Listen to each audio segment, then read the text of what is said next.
Hi, my name is Tyrique, and welcome to Brent Locked In. This is the series where you get to meet amazing people from Brent and discover how this part of Northwest London has shaped who they are and what they do. Today, we're going to meet one of the biggest Brent legends, General Levy. How you doing? I'm blessed, my brother. I'm blessed, man. I'm really good at the moment. I mean, considering the circumstances, you know what I mean? We are maintaining and keeping positive. Yeah. Yeah. Are you still in Northwest, or have you moved out from Northwest now? Well, I'm in the code. I'm in NW7 now, Northwest 7. So that's just on the outskirts. Mill Hill. You know Mill Hill? Oh, yeah. I go around there a lot. Yeah. Yeah, man. I had to kind of I've done my apprenticeship in the hood, man. A bit suburban now. Laid back, got quiet neighbors, elderly neighbors there.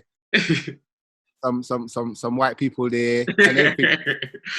Hey, living good. It's all good. So, I wanted to start it off because this is for Brent. We want to know more about your life in Brent. So I wanted to ask the first question, like, if this is a movie about your life, and we're getting into the opening scene. Yeah. Where are we? What's the skies? Who's around you? What's the music we're hearing? Where are you? What of coming to the opening scene? Yeah. Probably would be with standing up with a blue Congo hat. I love my blue Congo. It's a kind of furry hat, Congo hat, and I'll probably be in the kebab shop. Oh. In Neasden. Oh yeah. Playing Pac-Man. That was the big thing. We used to be around the machine and that was the big thing. And then get our 50 pence, 50p kebabs. 50 pence for a kebab them time there. Oh wow. Look at that's different. That burger. This was school day. I'm talking about I'll be at school. This would be the school lunchtime. Oh, and wow. Then Neasden High. And then after that we'd go to say maybe we'd be in my friend's house, Desmond. He lived around the corner from the school. And we'd go practice our lyrics at lunchtime in his house. So he lived in Chalk Hill. Okay. So we used to go in his crib and we'd smoke his dad's homemade marijuana plant. Plant in the corner, his dad. So we used to just pick up leaves of that with Desmond ain't looking, with his teeth two leaves. Dad's plant. And then we'd be spitting some bars on his set. He used to have a home set. Okay. So we'd all be, maybe about 4 or 5 of us from school would be in the house at lunchtime. All of us with our Congo hats and our, you know what I mean? Just trying to be like little yard men, but we're from England, but we're just, this is before we even went onto the mainstream. I'm talking school days. This is when we was all 14. I'm talking the age of the 14, 13. But we're just kind of getting into the swag of things. Yeah. Speaking of that, your music. I wanted to ask, like, when you started, I heard you started because your brother was doing music as well, right? Yeah, definitely, man. My brother was my hero.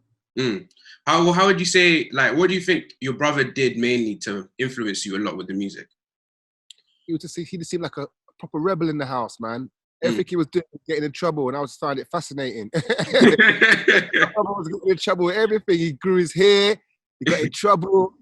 My mum said, no Rasta business in the house. So when I was just watching all this drama going down, I just thought, this guy's a hero, man. This guy's a legend. All right. My mum would come in, he just defy everything. My mum would say, what do you want to do when you grow up? My brother said, I want to be a hustler. He's asking for licks. Plus the vibe of what we were seeing in the streets, you know, reggae music seems to be a kind of anti-establishment kind of music. And when you're young, you're rebellious. I'd say the white kids had they had punk rock. Yeah. And I think we had reggae, you know, because when you're young, you don't want to do anything that your parents do. Yeah. So I didn't want to listen to what they were listening to, you know, listening to Dennis Brown and all that kind of, even though we did love that music still, but what we wanted to do wasn't Bob Marley thing. We wanted to be more rebellious at that age. Now I can understand. I get it now, but at that age, I was definitely on a rebel thing. So my brother was listening to this reggae music and, you know, these funny smells coming out of his room. This Okay. smoke coming out of the room. And my mum just going nuts. And I just felt, boy, I don't know, it just became a bit of a legend to me. So when you started moving in towards the reggae, do you know maybe your first time that you wrote something, or when you caught that vibe to start doing it? Yeah, of course I do. I remember the first lyrics I written was style and pattern, may call it style and pattern. Style and pattern, this is style and pattern. Last Saturday night, me did a listen radigan to listen reggae music from England and foreign to make me want me waste some more time, sing along. That is like that. I can't lie. I was going through your stuff the other day, and my mom knew about you, and I was like, okay, so this is someone I know from because I saw you did the opening show for the borough culture. I was like, okay, so I've known this song, so I've never actually looked into you. And I started looking into you more and more. And then the first thing I saw was the BBC One Extra set that you did with the BBK members. Yes. Yeah. And I was watching that, and I was like, oh, right, this guy is like the biggest vibes artist of my life I've ever seen. No one has like vibes like you. And I was just so surprised. And I want to ask you, how do you think those vibes just came out? Like, where do you think you got them from? Well, you know, when you have a ball and you have a bowl of water, and you put the ball in the water, and you hold down the ball in the water, and then you let your hand go in the water, the ball comes out. That's my career. I've always had to it been pressure. You know, it's like a diamond. Yeah. The amount of pressure that it takes to make a diamond out of a piece of coal, and it comes out to be a diamond. Yeah. A lot of pressure, a lot of stuff that goes on behind to create something so beautiful. So I just coming from Northwest London. You're very hungry when you're growing up with the brothers in the hood, and everybody wants to be that number one. Yeah. You know, it's very competitive. So I've just always accepted my kind of competitive nature. When I'm delivering on the mic, it's like it's my first time ever. It's like I'm forever hungry. I maintain the hunger. It's like you're on a tightrope and you don't look down. You're just walking on the tightrope to reach the other end. So that's the way how I am. I just don't ease up. I'm always on it. And I'm just always on this thing. I could be in my bedroom, in the kitchen. If you give me a mic, I'll act like it's reggae sunsplash. You know what I mean? Plus, I'm a Trinidadian as well. When you're Trini, you got that energy. Because I've been to Trinidad before and I saw that, this is where I come from. Because these people, when you go to Carnival in Trinidad, it's a whole week. And the whole country, the amount of energy that is up is there. I said to myself, wow, these people, I couldn't keep up. And I'm supposed to be like very hyped for an individual in the UK. But when I go to the West Indies, when you come from, you go back to where you come from, you say, shit, that's where I get it. That's where I got it from. Like, you start feeling it. Yeah, man. You just feel like, boy, it's hard. That was a lot. Hours. It's a marathon thing. I come from a people who do marathon raving. Marathon thing, you know what I mean? If you drop on the floor, they laugh at you. They don't pick you up. You know what I mean? What are you doing? That's too much of me. You know what I mean? When you started to pop off, what song do you think was it for you that catapulted you to that point where people got to know you a bit more? The song that catapulted me, I would say, would be Heat. I did a song called Heat. I did that in 1993. Come here, Baba. Let me see here. Yeah, it's just done out here. Hi. Yeah? He's asking me about my songs. All right. Go and get my record thing that I did the other day and I show him. All right. But yeah, my first song that I say that was really catapulted me would be Heat. Because Heat was the first song that really went to the top. I think it might have gone to number one in the reggae charts for a minute. Oh, wow. Yeah, I think I got one with Heat back in the reggae charts back in May. So I think that was my first official bona fide hit. I had a few songs came out before, but it's only when I went to Fashion Records that they had the right platform, and the production and the beat was made by Sly Dunbar, who's a Jamaican legend, Sly and Robbie. So I made it with Leroy Mafia from UK. So the beat for Heat was made by Leroy Mafia and Sly Dunbar.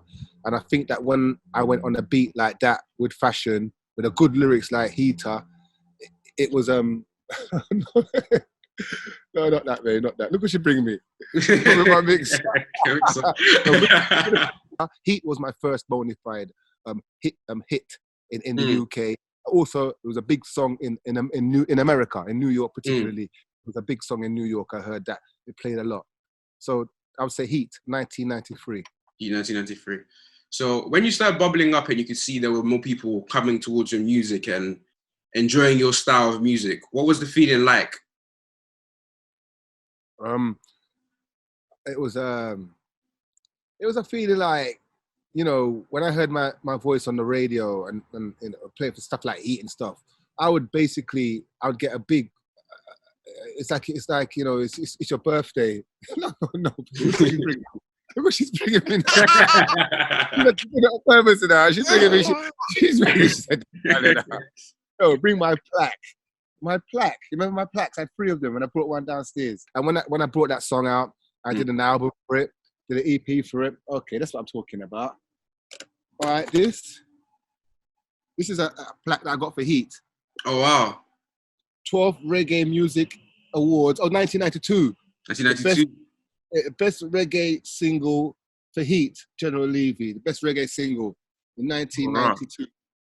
All right. She's a joker, you know. And then I got the Week of the General.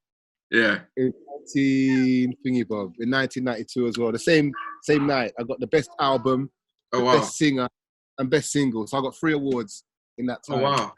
What was it like on the night when you got those awards? What was it like coming up to the day? I was ecstatic. It was at the Astoria. You know, was it Astoria? No, the one in Hippodrome. Hippodrome, yeah. Big ram out that night. Everybody in the reggae fraternity was there. And it was just a big moment for me to receive 3 awards on the same night. But I must tell you, when I was young, I was very, very not so calm now. I was off my head. I had about 3 or 4 bottles of champagne. I was really like, to be honest, when I was a mess. But I was a mess. There was a lot going on. It was high. I ain't gonna lie, man. The women getting on us, champion, a boss, and just the hype and thing. And then I'm getting 3 awards. Head got bloated. Wow. And then the next year after that, 1993. Yeah.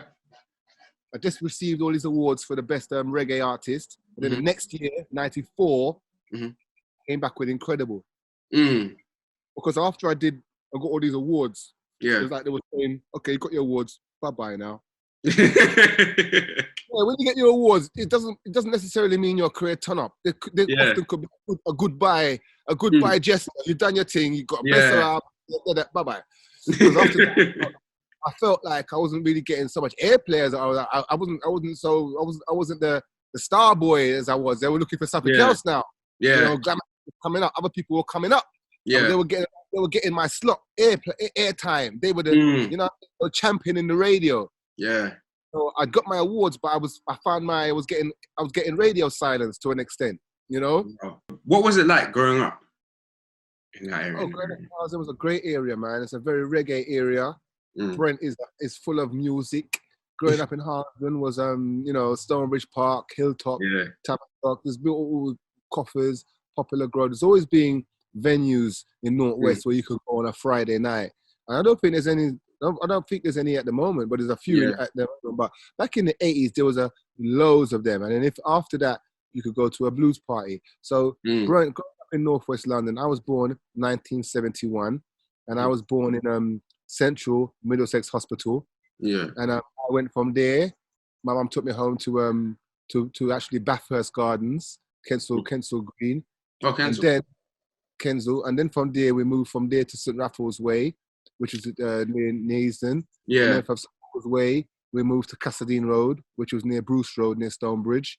Okay. And I've always been in the area from Kensal Green or Kensal to Neasden to Harsden. And this is all in the space of about 5 years. You know what I mean? When you were young, you move all the time. We move all the time. So so that's why I went to Bridge Road School. Bridge Road is just behind Church Road. And I used to hang out in Harsden as a youngster. You know, I used to go to Fudge's bike shop in Harsden. And Harsden, we know about Fudge's bike. Yeah. Walk past that shop and just dream about having a bike because no one ever. So yeah, growing up in Harlem was fun, man. We used to, Cassadine Road, the whole street would play out. You get about 20, 30 kids on the street playing out. You know what I mean? It used to be a unified hot summers. Yeah. Hot summers and dry throats. Another thing I wanted to ask you. So when you started to switch into jungle, how was the process for you? Yeah, so I went over east. I got me in touch with Marlon MB. We're linked up. And a simple thing. I didn't really understand what jungle was about. I was a reggae man. Yeah. I did the track like I was doing a dub plate, which is the best way to do a tune. Like you're doing a dub. It's like it's nothing. It's like dub. My attitude was the right way. I didn't think of it's going to be a classic song playing in 25, 26 years time. I just did it like, boom, let me get them, let me spit 2 bars on this thing for them. Let them go and play it like a jingle. I didn't think it's going to be a main song but just be like a little breakdown in the dance. But I didn't know it was actually going to take over the thing and be a big song in the scene. I didn't know that. Yeah. So I just did it like that. You know, wicked, jungle is massive. We're big up.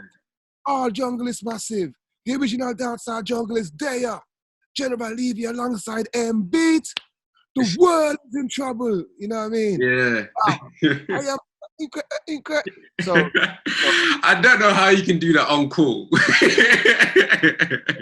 It's just that I practice, you know. I had to become perfect, you know.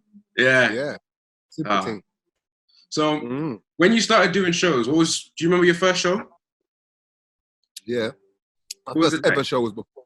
That was 1992. Must say 92. That could have been in I think that was either Stonebridge Park. There was an MC competition. Okay. By Complex. You know Complex? Yeah, I think I've heard of it before. Yeah, Complex, Stonebridge Complex. Yeah. Stonebridge, next to the park. Yeah. Used to be a bus garage there. Yeah. And they had an MC competition on November the 5th, 1986. Yeah, 1986, had the MC competition. And I was going to go in for it. I was nerve-wracking because I remember it was raining the night. It was raining. So I turned up at the park on my Jackson, on my own, you know. I turned up on my Jackson. All right. And I went to the mic. I went around there. I found my little crew there. I found my peeps. I found my people there. You know what I mean? And I found myself around the back of the stage. And then I went on the stage November the 5th. Pick up the mic and I chat my lyrics. Enough of them are tea, enough of them are rap, only for you turn to crime, just to earn a living. Enough of them are tea, enough of them are rap, enough of them are turn to crime, to earn a dime, enough of them are tea, enough of them are skank a liar, tea, enough of them what? Thing turn up, rude boy. Thing turn up. First, couple boos at the back. I heard when a man see me on the stage, he's like, oh, it's that brother.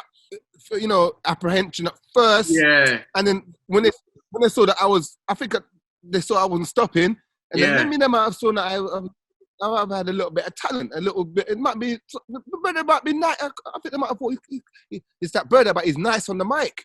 I was nice on the mic, you know what I mean? That was nice. So I got my forward, and then in the end, that was at the end of the competition. They called for the who won it, and Rudy King. He was a colleague of mine from the ends. Rudy King. Okay. He came third. He got £15. Oh. I came second. I got £25. No, I got £30. I got £30. And Chuckistan Dolomite, who come from Stonebridge, they come first. Oh, wow. And they got £50. Chuckistan Dolomite. So, and that was good for me to go in the ends where I had ops there. You know what I mean? You know what I mean? And I still went in there because the reason was they were talking about the competition for so much months on the radio. Like, at first I said, I can't go down there, man. I'm going to get... And then I just geared myself up, man. Yeah. And I said, no, man, I'm going. I couldn't resist it. I said, no way, man. I can't let this competition in the hood, this big MC competition. Yeah. I had to turn up, man. And I turned up. You did the best you could. And I come second. I come second, man. And that was good, man. Yeah. And then now, a lot of those guys that I had the beef with are now not biggest fans. They're proud of the General, man. Yeah. You know what I mean? Bridgeman, they're proud of me, man. I see them all now. And the thing about beef, no one never forgets it, fam.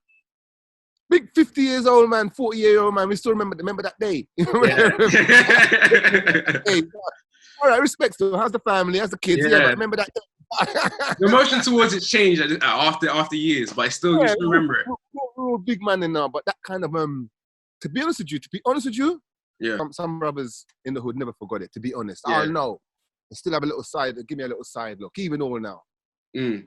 Yeah, and that could even be one of the reasons why never really had that much support in the hood still. Yeah, because like when you have beef with like Bridgeman and man like that, it's like this brings echoes, this brings waves down for years. You know what I mean? You'll get certain girls can't deal with you because you know what I mean. This, that, and the other. You get certain little things will happen. Do you know what I mean? Yeah. So you know, early beef in the hood was is not recommended. Yeah. Man, they won't forget. You'll be all 49, still see the man in Asda, still give a look. Man's all 55, grey up. Man, I still remember that day. You know what I mean? Yeah. Going off then, what advice do you have to give to artists trying to come up now? I'd say, you know, don't let. I mean, obviously, you're gonna go through problems, but like, let me tell you how I went through my problems. I mean, I had to go out with my art. You know, when I saw that, okay, you're in the hood, but you're not really getting that support. I was getting support. Enough man rate me, all right, but enough man never rate me. So I had to go to places like Brixton. Okay. When I was actually in a sound called Java. The big man them in the hood did rate me. Like, see the man who got sense, like Java sound, Giant. Yeah. Java would rate me. Tipper to a man like Robert Ranks. They did rate me as an artist. I had talent. You know, I might have had a little bit of issues in the hood with people, but I always had talent.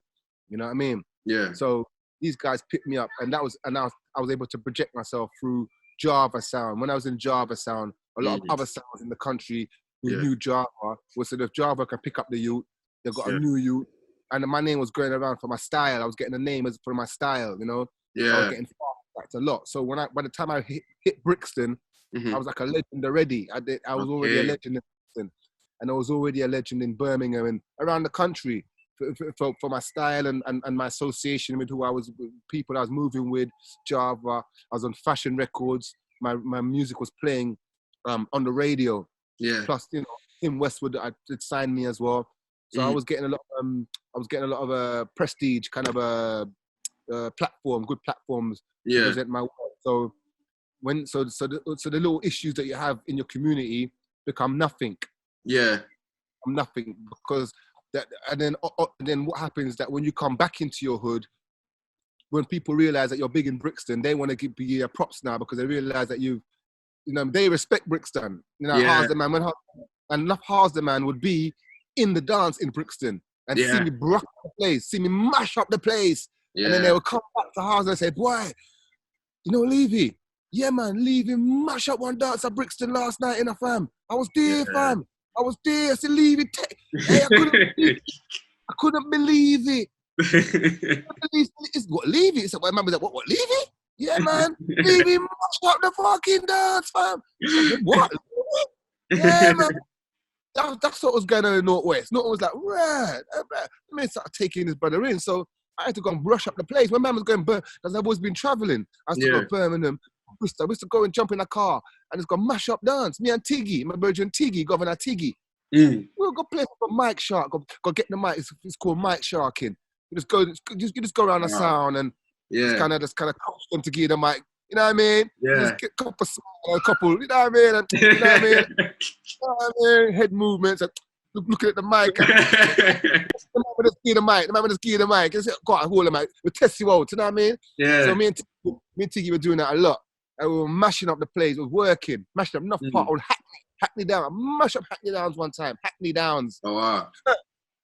In the late 80s. You know what I mean? Oh man, I remember one time we went up there. Anyway, so my name was growing that way. Yeah. So that's how that's my advice to the youth then. Don't rely on the hood because a prophet never gets respect in his hometown. You know? So as we are right now in quarantine, in all this situation, how are you coping with it? Like, what's going on? Well, quarantine is great, man. when it's a hot day. Get to chill in the garden with your In the jacuzzi. tub. Yeah. Very hot as well, very hot. She's got her little slide. She's got her trampoline. Oh, She's got her, yeah. Or sometimes I got this thing that I like. But she could lock the door for. You can lock me out, you know. So if you know, my daughter's cheeky like that. She's open the door. Just like me, you know. I'm talking long. Sometimes we go on the old Pac-Man. Oh, you got a little, oh, raw. I You got the whole machine in the house and that. Yeah, it's a That's lit. proper Pac-Man. I'm setting up a studio as well, so I can start doing my thing soon. I've got my old mixing desk and thing. Got my old mic and that. So I'm gonna start recording at home. So I saw you recently released a track, well, the Notice of Schism track again, and then you put the little message for George Floyd at the end of it. Yeah, that's not actually re-released. That's just that's a remix. Yeah. Remix, Actually, we should remix that. We should re-release that, man. I might do it again. I'm gonna re-release it. Yeah, I'm gonna do that properly. Mm. What's your whole take on this whole George Floyd situation? Oh, wow, man. I just hope that the energy that is going towards the police, because there's definitely some racist police in the world. Yeah. We need to crush out racism in not just police but all over society. That's so very funny. And go and see them on for a second. We're talking about something serious. And I think that we, as a black people, need to address the problems within our community. Yeah. All right. So I think that George Floyd situation highlighted the problems with police racism, which is very good. But I think that there is some more problems to be dealt with. Yeah. But I just think that our people need to unify together ourselves. Yeah. Organic, not take other people to bring us together, because I want us to do it. You know, us to do it. Yeah. I mean, that just comes from respect. You know. Yeah. Ourselves. I mean, we need a Malcolm X. We need a Martin Luther King. We need a Marcus Garvey. You know, bona fide. You know. So that's what I think. You know, but I think that it's good what they're doing, because they're highlighting what's going on with George Floyd. They are highlighting his case and many others. That broke the camel's back. What's the biggest high you felt in your whole career? Biggest high I felt in my whole career is waking up one morning and seeing I've got a top 10 tune in the charts. That's what I wouldn't say is it's just my most memorable and my most genuinely, I am happy today. Like genuinely, like when you wake up in the morning and realize that your song is in the top 10 of the charts, it's an amazing feeling. Yeah, and I've got to go and do Top of the Pops. Yeah. All right. So I would say that's my biggest, because I'm a musician. So when you your little writing songs that you've written in your bedroom, you've got these little songs that you've written in your bedroom, and they have taken you to be asked to be on TV to sing them. That's a big buzz. That for me personally, that's when my life started. Okay. So that's when I knew that this is my job. I'm set. I know what I'm doing for the rest of my life. I know this is what I'm doing, and that's what I'm. This is me. I found myself. When you find yourself, it's a high. Yeah. When you know who you are, you find. But this is me, man. That was my high. So I'd say that was my biggest high. No. I've got 3 kids. That's a big high too. Yeah. That's a big high too. Oh gosh, that's amazing too. Having a child.